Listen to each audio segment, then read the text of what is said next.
Baik, Assalamualaikum warahmatullahi wabarakatuh. Apa kabar anak bapak semuanya? Semoga kalian masih dalam keadaan sehat walafiat. Nah, kita masuk ke pembelajaran lagi di mata pelajaran bahasa Indonesia. Untuk kali ini kita akan membahas tentang mengajukan teks laporan percobaan.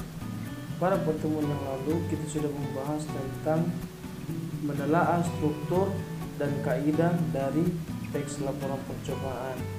Alhamdulillah beberapa anak-anak bapak mengerjakannya dengan penuh maksimal dan itu sangat bapak apresiasi hasil pekerjaan kalian itu. Dan bapak sangat berharap untuk pelajaran kali ini bisa lebih semangat, bisa lebih serius dari pelajaran-pelajaran yang lalu. Ya.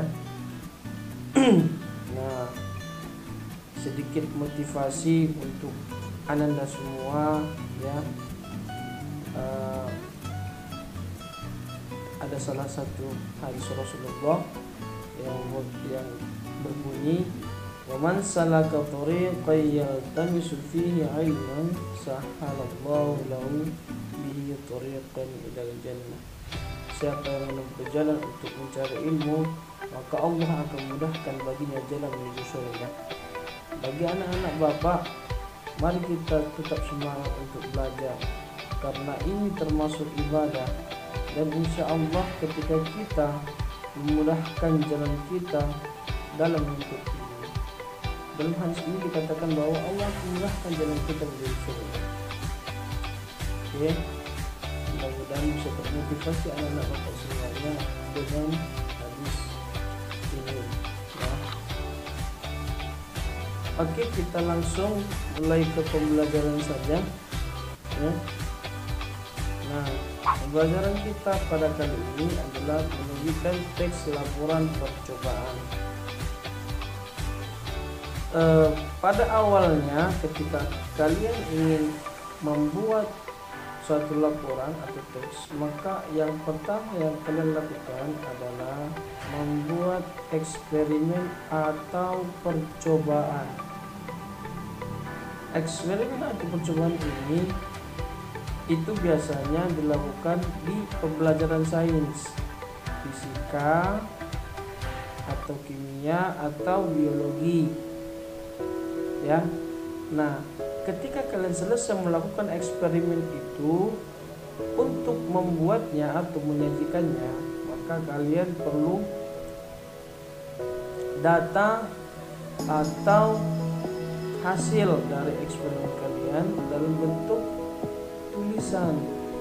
Inilah yang disebut dengan teks laporan.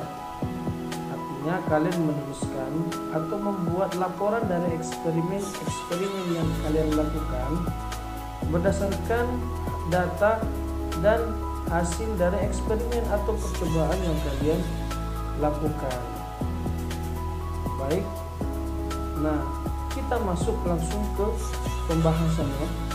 Pembahasan kita kali ini, yang pertama, ketika kalian ingin membuat atau membentuk langkah dalam membuat eksperimen, kalian perlu membuat kerangka. Kerangka itu artinya susunan, ya, berfungsi untuk membentuk penyusunan cara ataupun langkah dalam melakukan eksperimen atau percobaan.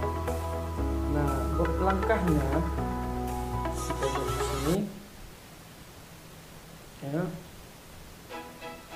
Langkahnya yaitu, ya, yang pertama, apa yang ingin saya temukan? Di sini ada bagan, ya. Nah, bagan ini berisi tentang penelitian yang akan dilakukan pada buah yang berisi kandungan listrik. Ada beberapa buah yang digambarkan di sini. Jadi kita meneliti buah yang mana yang akan kita buah yang mana yang mengandung lebih banyak listrik, kandungan listrik. Nah, setelah itu kita ke bawah. Setelah kalian menemukan objek dan menemukan masalah atau topik yang ingin kalian teliti, maka siapkan langkah. Apa saja langkahnya? Pertama, kalian mengumpulkan beberapa buah, ya, beberapa buah.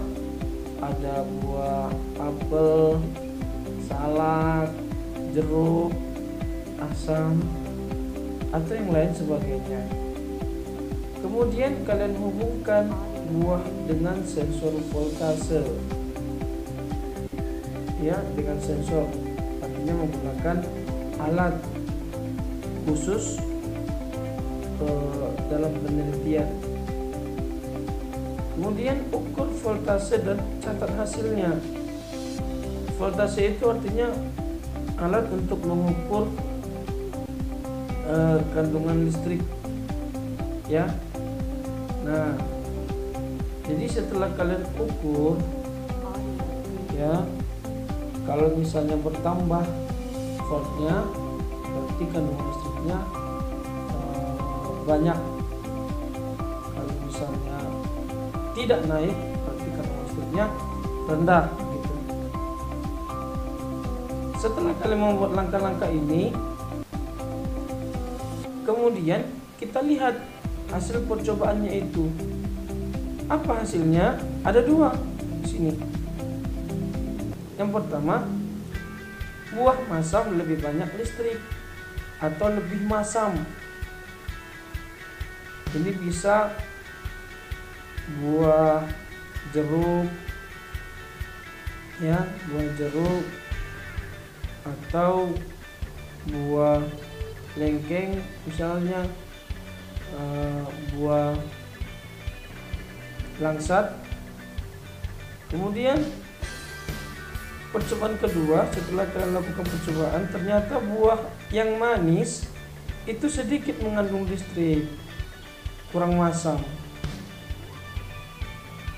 Setelah kalian mengetahui hasilnya, maka dapatlah kalian ambil kesimpulan. Artinya, semakin masam buah, maka semakin banyak listrik atau kandungan listrik di dalamnya, ya. Jadi ketika buah itu mengandung kandungan listrik, itu sama seperti baterai, ya. Baterai itu kan mengandung listrik dalam dalam balutan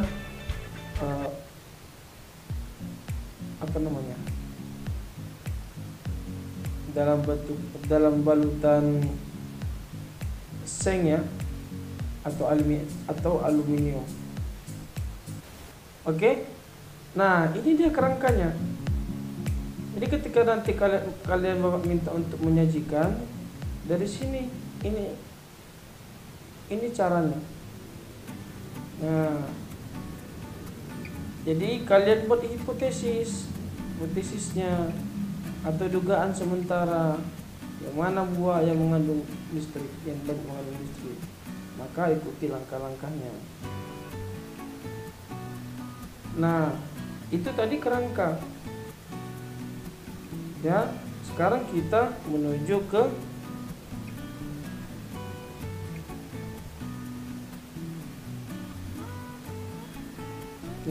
sekarang kita menuju ke format laporan. Tadi kan sudah kita buat percobaannya, eksperimennya, hasilnya sudah ada, hasil percobaannya, data sudah ada. Semua yang kita buat, semua yang kita lakukan dalam percobaan itu harus kita simpan, kita tuliskan dalam bentuk laporan. Jadi laporan ini adalah bentuk atau tata cara dan bentuk penyusunan teks laporan agar laporan tersebut tersusun rapi.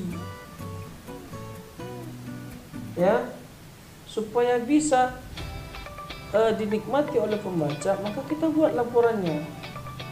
Apa saja laporannya, bagaimana formatnya, bagaimana bentuknya, ya.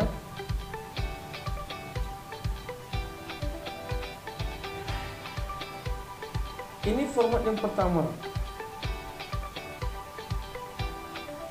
ya. Ada judul, kemudian nama dari nama kalian, ya, nama Ananda, kemudian pendahuluan ini berisi alasan-alasan apa alasan kalian melakukan percobaan itu, eksperimen itu, kemudian tujuan, apa tujuan kalian melakukan eksperimen ini, kemudian ada hipotesis. Nah, seperti yang saya bilang tadi, hipotesis itu adalah dugaan sementara. Kalian menduga-duga bahwa buah yang manis itu sepertinya mengandung banyak listrik.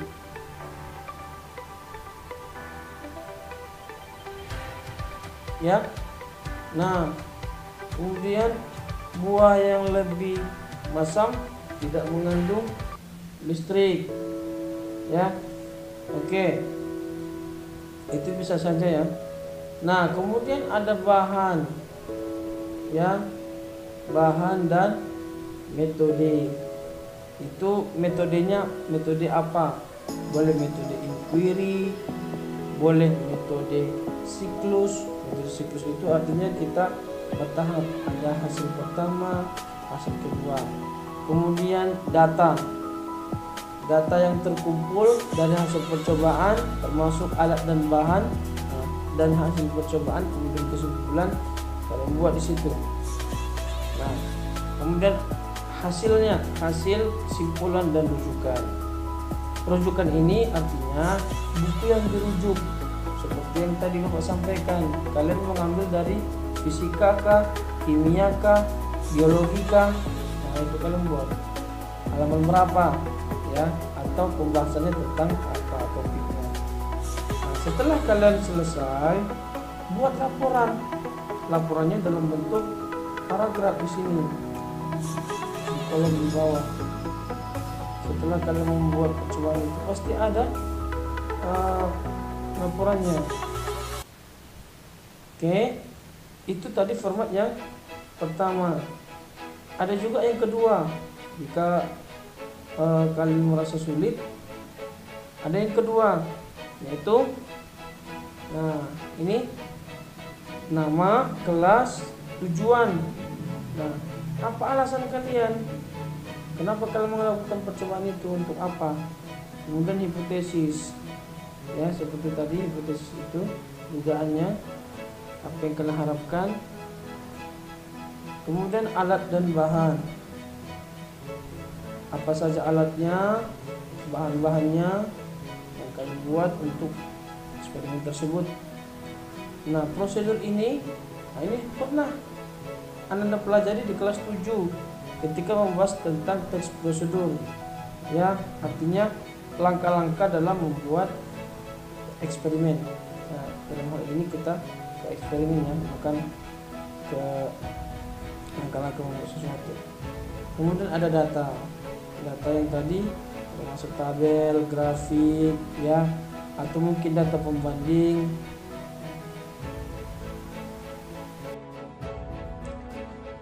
Jadi data itu termasuk dia tabel, grafik, dan data pembanding, ya. Kemudian setelah itu kita masuk ke bagian hasil.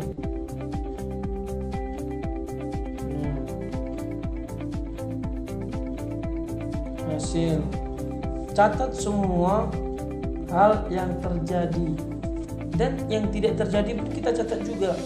Misalnya ketika kita mengambil sampelnya itu adalah buah yang manis, tidak ada kandungan listrik, tidak terjadi apa-apa, tidak ada penaikan volt. Ketika yang masam ada penaikan volt. Nah, jadi kita lihat sesuai enggak dengan harapan kita. Ya, tapi jangan sampai hilangkan kesalahan-kesalahan. Tulis semuanya dari awal sampai akhir. Yang terakhir kita buat kesimpulannya. Setelah kita membuat percobaan itu, apa kesimpulannya kita buat? Misalnya dari percobaan yang kami buat, dapat kami simpulkan bahwa dari beberapa buah yang kami ukur voltasenya, ternyata yang lebih banyak untuk mengandung listrik atau ada penaikan signifikan dalam alat voltasenya adalah buah yang masam. Sedangkan yang manis itu tidak, ya, yang manis itu tidak mengandung listrik. Baik anak-anak semua, kita sudah selesaikan pembelajaran kita hari ini. Nah, tugas kalian itu ya adalah akan membuat satu tulisan laporan dari percobaan yang kalian buat, atau mungkin kalian pernah membuat percobaan ya pada pelajaran sains, fisika atau yang lainnya. Itu juga boleh kalian review kembali, kemudian kalian buat laporannya. Itu juga nanti bisa diberikan kepada Bapak. Baik anak-anak, hari ini pelajaran kita selesai, mudah-mudahan bermanfaat. Kita tutup dengan bacaan hamdalah, alhamdulillahirrahmanirrahim, dan disempurnakan dengan doa kafaratul majlis. Subhanakallahumma wa bihamdika asyhadu an la ilaha illa anta astaghfiruka wa atubu ilaik. Wassalamualaikum warahmatullahi wabarakatuh.